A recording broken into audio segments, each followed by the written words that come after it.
So from the previous slides, we have understood that the cabinet ministers along with the prime minister plays a very important and key role. See, in general, so the cabinet ministers, or we for time being will call it as cabinet.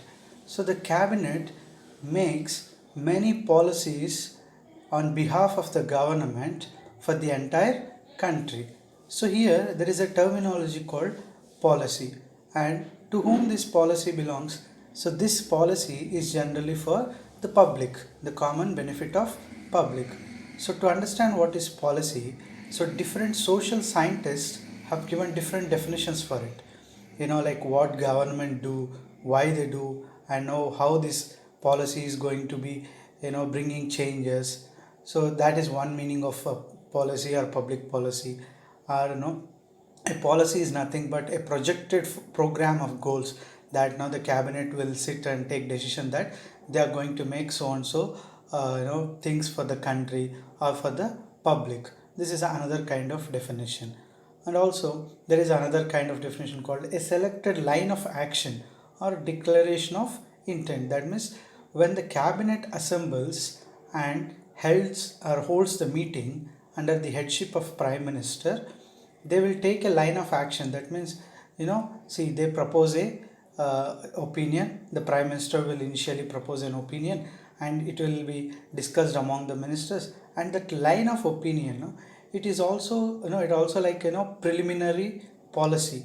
So it may not have a complete outline, but they'll just try to discuss about the thing which they wanted to do for the public. So that itself become a preliminary policy. Later the policy will be drafted with all the other kind of technical details and other things, and it will become a it will be later implemented through the parliament.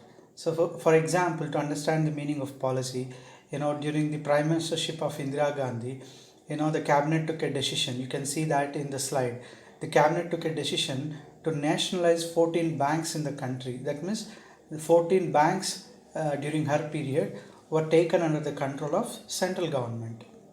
Even in today recent this corona pandemic, Modi government has, or Modi cabinet has taken several decisions. You can just go through the slide where there are certain decisions taken by cabinet, such as 30% salary cut of MPs and MLAs. Many people, they're all decisions taken by cabinet. Even nationalization of banks during Indira Gandhi time, they were like they become policies of the government, and they will be discussed in the cabinet meetings. So let us now try to understand the powers and functions of the cabinet. So the cabinet has different set of powers, different categories of powers, like administrative powers, legislative powers, financial powers, emergency powers. So these are the various kinds of powers that are with the cabinet. Among these powers, let us now study about the administrative powers. So in the administrative powers, so we will study under various headings what kind of administrative powers does the cabinet exercise. So among the first administrative power, policy making is a very important administrative power. So as we have discussed earlier, what is policy, then we can easily understand what is this policy making. The cabinet formulates both external and domestic policies of the government. So for day-to-day administration, certain kind of decisions have to be taken. Such policies are called domestic policies, and external policies regarding the foreign affairs of India or many other issues with other countries. The cabinet has to make certain external policies also. So those kind of policies were made by cabinet and on behalf of the government, and it even takes decision on matters such as defense, economic policies, security needs, president's role in state, formation of new states, industrial policy, imports, and electoral. See, on every aspect that is related to the country, so the policy will be made by the government under the cabinet. For example, if they want to financially develop the country, they bring some economic policies. The cabinet formulates certain economic decisions. Later they will be termed as or referred as economic policy. industrially, if they want to give some, you know, progress for the country or boost to the country, they take some key decisions in the cabinet, which becomes industrial policies. And to protect the security of the country, the cabinet may take some decisions and they may become security policy of the country. And for example, if a particular state, the governor of that particular state has recommended for president role, and the cabinet will take decision on such issues, and formation of new states. So whatnot, everything, every aspect related to country can be, discussed in the cabinet, and they can take decisions on it.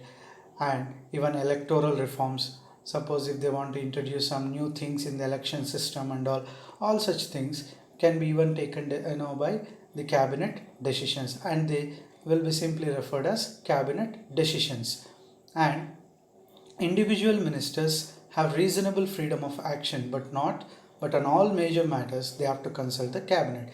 See, once a decision is taken by cabinet, they will be passed on to the next category of ministers. We have discussed it, right?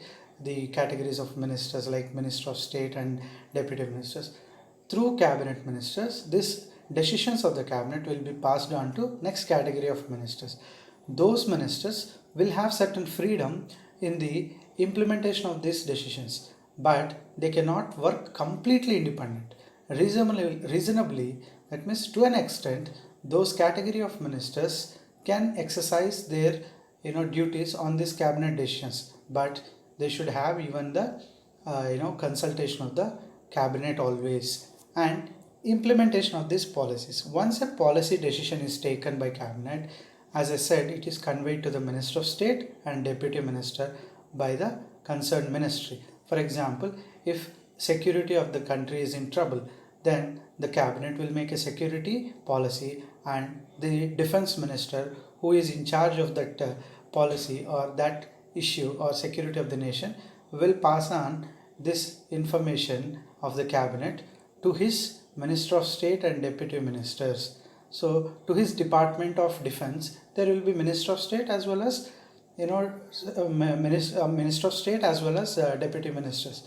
So the Defense Minister, who is of having cabinet rank, will pass this information, and later these ministers who are next to cabinet, they will also frame certain details. In detail, they will make the additions to policy, not that additions, they will make a little elaborate of the policy, and later they will hand it over the information to implement for the civil servants, all India civil servants who work for the government, or nothing but they are the government servants, or like these IAS, IPS and all.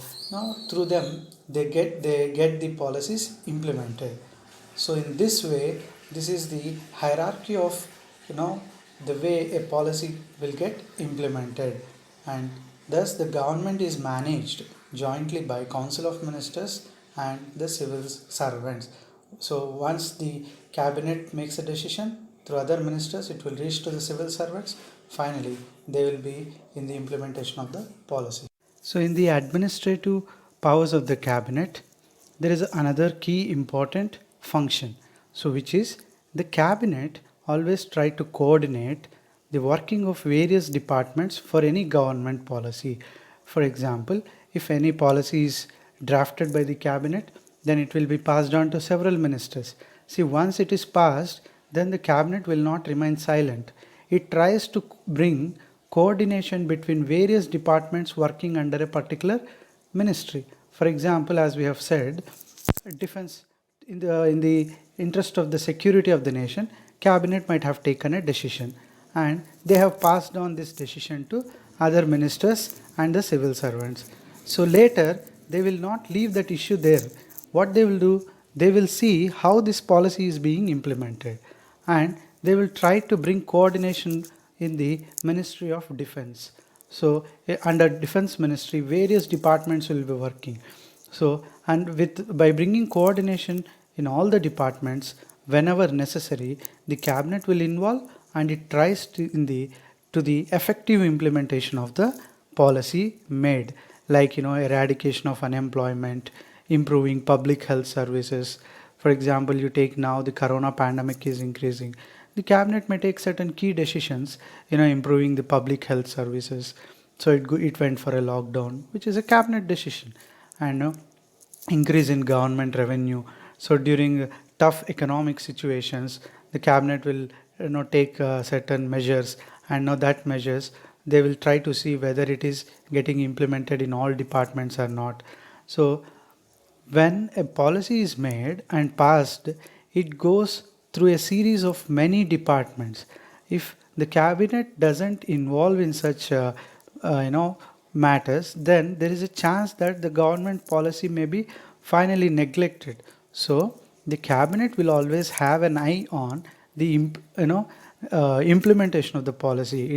It not only formulates the policies, but also it implements the policies it has drafted. And also the cabinet works for the appointment of many constitutionary posts in the country. So all major appointments so in the country is generally made by the President of India. Like you take Supreme Court Chief Justice, High Court judges and Chief Justice, governors of state, chief election commissioners. Many such posts are there. Comptroller and Auditor General. All such posts, they will be appointed by the president. But before the president appoints people for such important positions in the country, the cabinet will recommend its recommendations for the president. So in appointing a Supreme Court Chief Justice or judge, the cabinet will have its advice to president. In appointing a governor of a state, the cabinet will advise the president. Chief election commissioner of the country, even here the cabinet will recommend. And on the recommendations of the cabinet under the headship of prime minister, the president will have appointments for all these people. Also the cabinet chooses our ambassadors to other nations. So as we have said, every country will have a representative of their country in another country. So those people are called ambassadors, and such ambassadors appointment is also done by president, but on the advice and aid of the cabinet. So in the picture you can see the prime minister conducting a cabinet meeting so that now these decisions can be implemented, and now appointment of all the important key constitutional posts in the country will be recommended by the cabinet. Later this will be implemented by the president. After learning the administrative powers, let us now go through the legislative powers of the cabinet. Here the word legislative itself says that the cabinet is going to involve in the lawmaking process. So how does the cabinet involve in the lawmaking process for the country? So there will be initially introduction of bills in the parliament. You know that the bills will be introduced in the parliament by the government, and later the parliament discusses on it and it will be sent for the president's approval. So meanwhile, how this bill originates? The cabinet and departments of administration take initiatives in legislation. So any bill which is introduced in parliament will be initially have its origins, or the bill will have its birth in the cabinet meetings. So in fact the cabinet initiates almost 95% of the bills. So in the form of a discussion, a bill will be originated in the cabinet meeting, and later this bill is referred as a draft bill, or it is called as generally official bill, because it is a proposal made by cabinet. Once a decision is made in cabinet regarding a law or regarding a issue, then it becomes a legislative proposal. So this legislative proposal made by cabinet is called as official bill. So only in the form of official bill it can reach to parliament, and these official bills will later be taken to parliament by the government in the form of a draft copy. So in the preparation of this official bill, so many departments will involve, and they will try to incorporate all the characteristics and characteristic features into that draft bill or official bill, and later the cabinet goes to the in the form of government, they present this before to the parliament houses for approval. And in the parliament, the cabinet in the form of government will explain the merits of the bill. So once a bill is originated in cabinet, it is called official bill, and this official bill will go to parliament in the form of draft bill, and there in the parliament the government will try to explain the merits of the draft bill. And it is the cabinet generally who pilots the bill. That means once this bill is originated in the form of official bill in cabinet, it will become the duty of the cabinet to make it pass in the parliament, and till it becomes law, it becomes the official duty of the cabinet, and hence we call it as it is cabinet which is based, which is you know which is responsible for the various process of bill from beginning to the passage of the bill. The parliament will only discusses, it will try to scrutinize, that means it will try to criticize, make some changes or whatever it requires, and finally it puts its approval. So only discussion and scrutinizing the bill as well as giving its approval is only left with parliament. Already the majority part has been done by the cabinet in advance, and later it will be sent for the legal approval of the president finally, with which it becomes a law. So you can see the cabinet now in the slide. There's a picture. There is a citizenship amendment bill 2019 which was brought by cabinet, and now down you can see the GST bill may see discussion ahead of the cabinet meeting. Suppose if the government wants to bring some changes, again the cabinet will discuss on that bills, and again they'll try to introduce in the parliament. Any changes you take from the beginning of the bill to its passage and signature of the president, everything will be under the supervision of the cabinet. So continuing with the legislative powers of the cabinet, so the cabinet also serves as source of information. So the ministers along with the secretaries of various departments, who are nothing but the senior most civil servants, so the ministers along with the secretaries, they're called cabinet secretaries, they will be answering the questions put to them, so decided by the members of Lok Sabha. So thus this cabinet will act as a source of information for the parliament houses. So in parliament, the members of the parliament will be putting different kind of questions, and that information is provided by various cabinet secretaries and ministers. Thus this cabinet will act as source of information so that everything is known to the public, and it looks like a transparent way. So in the legislative process, being transparent is very much necessary, and cabinet will serve as a source of information for any policy taken by the government.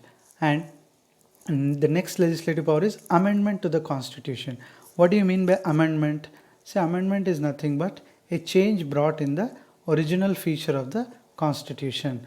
So such powers are even vested with cabinet. So before the government brings any amendment bill in the parliament, such bills will be drafted in the cabinet meetings in the form of official bills. So in bringing certain big changes to constitution or some crucial changes to constitution, the cabinet will be very much instrumental. That means it will take a lead role in making such amendments to constitution.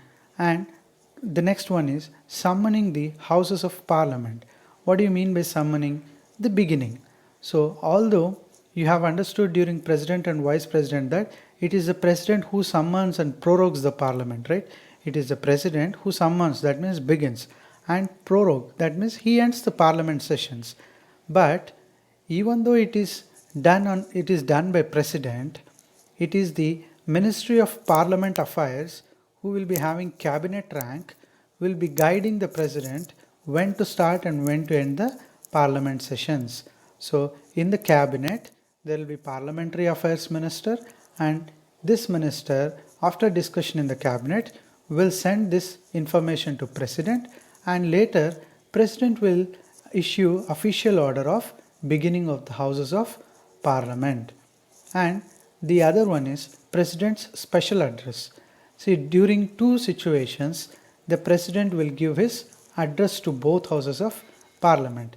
Even the speech made by President during such special occasions is also prepared by Cabinet. Generally, in that speech given by President, there will be information about the policies or the programs taken up by government. So the President on behalf of the government will explain about the policies and the programs of the government. And here, what are those two situations? One is after a fresh general election, the new government will form, and before they enter into the parliament, or before they enter the parliament, they all will have their oath ceremonies and everything, and later they'll elect the speaker. And before this, what will happen is the president will act as a first person to start the Parliament House. He may start a joint session, and he will give his special address. And that is one situation where the president will give his address or speech, and that is even prepared by the cabinet. And the second situation is every parliament session. We said that there are 3 parliament sessions in a year. Every session, the beginning speech will be again made by president. And even during that situation, the government will prepare the details of the president's speech, and on behalf of the government, which is nothing but the cabinet, the president will give his speech. So during every general election, the first parliamentary session, and in the every parliamentary session of a year, the president's speech will be prepared by the cabinet. And issuing of ordinances. So you know what is an ordinance.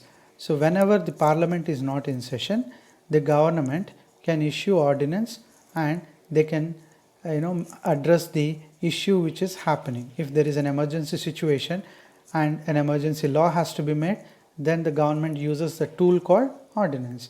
And who will issue the ordinance? Generally, president will issue the ordinance, and all such ordinances will be given to president by the cabinet. They advise the president on various ordinances. So after understanding the legislative powers, so till now we have covered administrative powers and legislative powers. So let us proceed towards the financial powers of the cabinet. So financial powers, that itself reveals that the powers related to expenditure and generation of income by it related to money matters. So how the cabinet is involved in financial powers. So budget. So budget is a large financial power that is vested with the cabinet. So what is budget? It is every year what the government does, it prepares the budget where the estimates of income and expenditure of that year will be mentioned. So to run the administration of the country, so there is definitely need of money, and how much income the government has generated and how much expenditure they are going to have. So proposing these things is called budget. And who does this budget proposals? Generally, in the cabinet meeting, the budget proposals will be made under the headship of Prime Minister by the cabinet ministers, and the cabinet minister related to financial matters is finance minister, and this finance minister will prepare the annual budget containing the estimates of that income and expenditure for that year, and he will introduce, or this financial budget will be introduced later in the parliament. So whatever decisions taken in the cabinet, generally they will be reflected in the budget. So the budget figures, the money related to the money allocated to several sectors will be completely decided in cabinet, and through finance minister they will be proposed in parliament. And any changes brought to the figures of the budget in the parliament is generally the defeat of the cabinet. Suppose once this financial budget is prepared and taken to parliament, there finance minister starts discussions on budget or proposing the budget, and finally in the passing of the budget, if big changes come into the finance, if big changes come into budget against the wishes of the cabinet, then it is a big defeat for the cabinet. That means it amounts to a vote of no confidence on the ministry. If a budget is passed against the wishes of the cabinet, that says that it is a no confidence motion has been passed, and not that it is no confidence, but it is something going against the wishes of the cabinet. That means the government has lost its credibility in the house. Hence, it amounts to no confidence, and finally all ministers even have to resign. Generally it happens when the majority is lost. So when whatever budget has been prepared, by the strength of the government, they generally pass it. If they are unable to pass, that means it is against the wishes of the cabinet. So which generally doesn't happen. But if it gets passed, then it is nothing but vote of no confidence is passed in the House of Parliament. And all the finances of the government is also decided by the cabinet. So the cabinet will be held responsible for all the expenditure of the government. Suppose if the government feels that there must be some extra allocations for a particular department, then it can allocate. So all the issues related to money and its allocations is completely under the cabinet's control. And also the cabinet can even prepare things for raising taxes. See, it prepares everything and it just introduces it in parliament, and by its numerical strength the government will pass the finance budget and everything, and now it keeps a hold on the financial matters of the country. And introduction of money bills. So a money bill can be introduced only in Lok Sabha. This we have studied long back. So only in Lok Sabha the money bills will be introduced, and in Lok Sabha the government or the cabinet, the government which is having backup of the cabinet will be generally having strength, and they pass all the money bills very easily. So in the slide you can see the finance minister Nirmala Sitharaman passing the budget in the presenting her budget in the parliament. So this is how the cabinet will execute its financial powers. So coming to the last important powers called emergency powers. So you're all aware of the kind of emergencies that can be imposed by president in this country. So one is general emergency, the other is financial emergency, and the other is president rule in a particular state. So all these emergency powers are generally proclaimed under suppose you take article 352, which is general emergency. So it is proclaimed by the president of the country, and before the president proclaims such general emergency or national emergency in the country, the president must and should receive the cabinet's decision in written form, and only after that he can proclaim emergency. The cabinet will sit, they will discuss, and if they formulate that yes, emergency is needed, then they will write this in written form and they will send it to the president. Only then the president has the power to issue this emergency proclamation. So you take any financial emergency in the country, or you take president rule, which is another kind of emergency, everything is decided by cabinet in advance. You can see in the picture under the Ministry of Home Affairs, a notification is also issued for the proclamation of emergency. So Home Minister is a cabinet minister. It will be chaired by a cabinet minister, Home Minister. So this is decided by cabinet, and later this will be sent to the president, and later he will issue the orders of proclamation of emergency. So these are all the powers of the cabinet. So later let us proceed towards the position and powers of prime minister. So as you all know that the prime minister is a very important person in the institution of Prime Minister and Council of Ministers. So the President is generally called as nominal executive head of the country. So nominal means like he will not be very much active in functioning because of his indirect election and other things which you already know. He is a nominal head of the country. Here state refers to country. Then who is the real executive head of the country? It is the Prime Minister.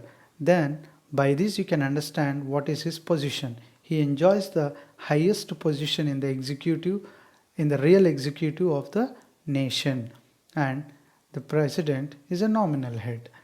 But in a parliamentary democracy, the works done by the prime minister are closely judged not only by opposition but also by members of his own party.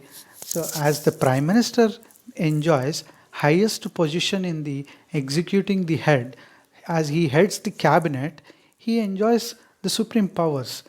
Of course, constitution under in constitutional way he will function, but he will be very important in taking key decisions. So that doesn't mean that he is left completely free. So that it doesn't sound like that, because he will be judged by opposition in the parliament.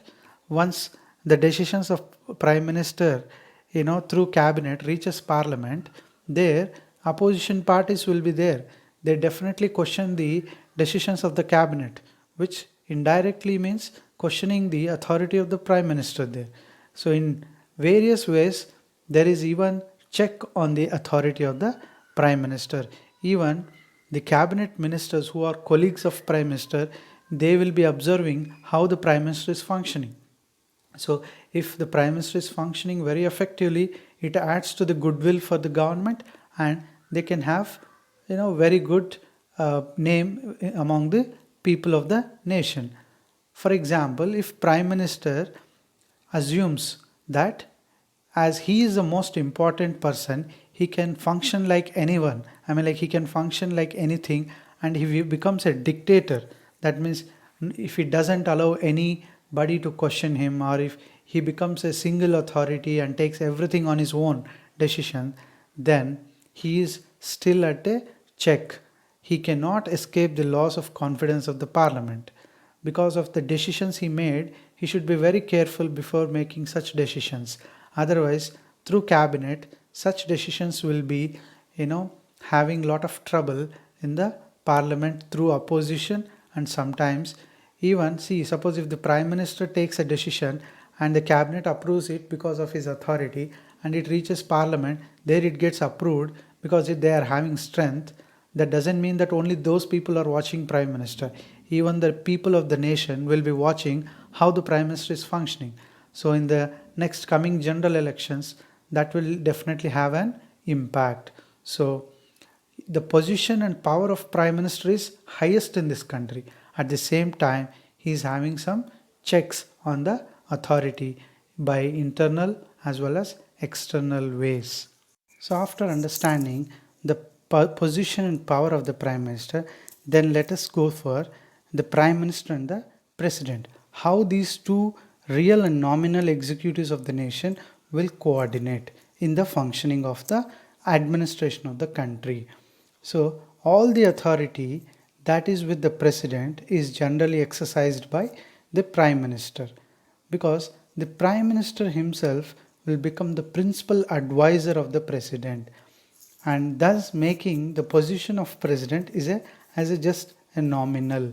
See here, president is nominal. That doesn't mean that his dignity is less, or he is less than prime minister. It is not that way.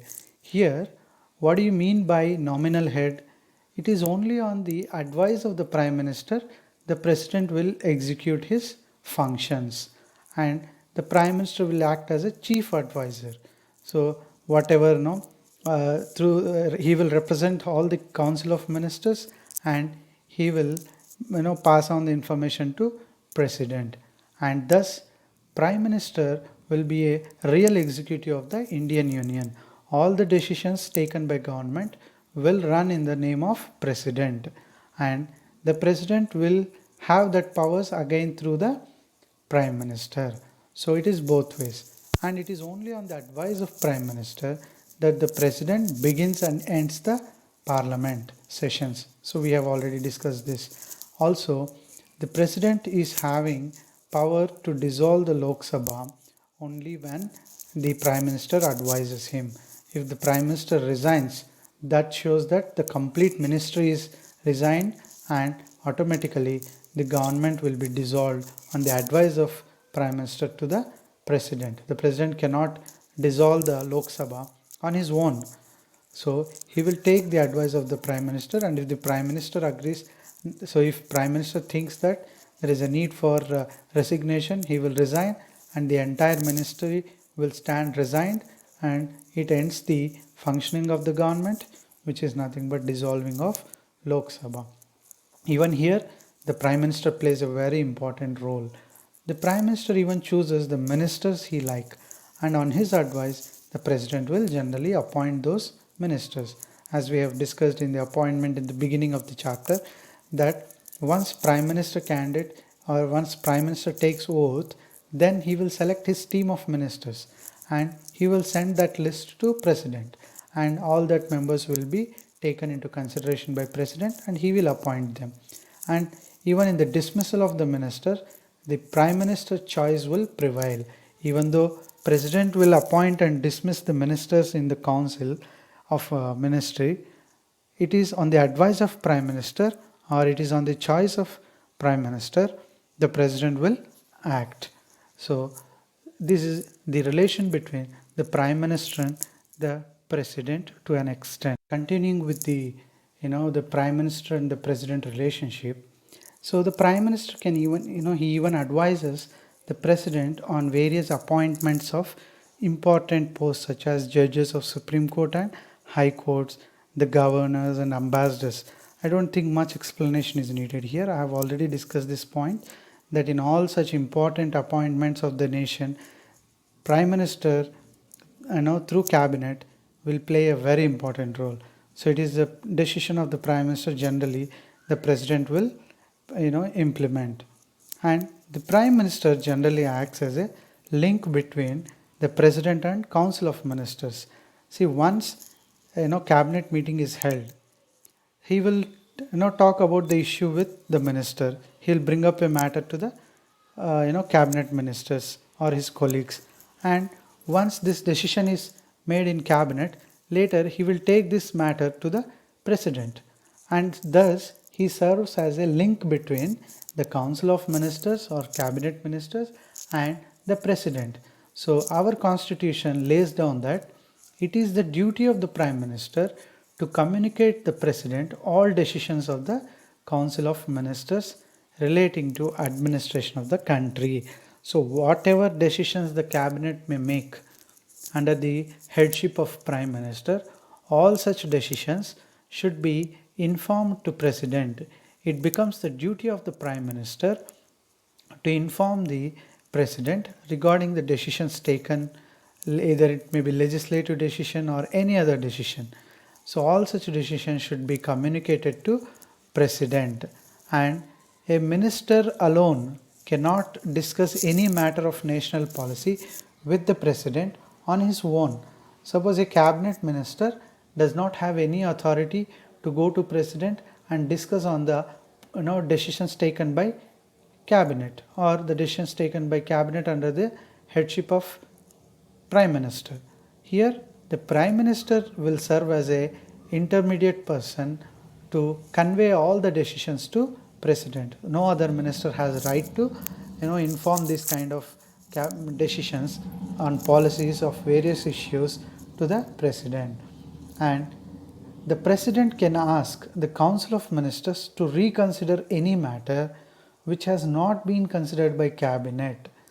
For example, on any issue, on any particular issue, a minister of any rank, cabinet rank, might have taken some decision, and this has reached to the President. The President may ask for reconsideration of such matters to Cabinet. He will not individually call and ask the minister, but what he will do, he will ask the Cabinet and the Prime Minister to reconsider such decisions, because that decision was taken by a minister alone, and so the president has every right for reconsideration of such decisions, and the president may call for information regarding the affairs of the union, and prime minister has to furnish such information. So in a very friendly atmosphere, the president will ask the cabinet or the government to furnish any information regarding the administration of the country, and it becomes the duty of prime minister to provide such information to president. See, both the dignitaries, president and prime minister, will have a high set of standards in exchanging this information and running the administration of the country in a very dignified manner. So the president may call and ask some information for prime minister, or the prime minister also goes and gives information to president on all the decisions of the cabinet. So it is a mutual way of functioning.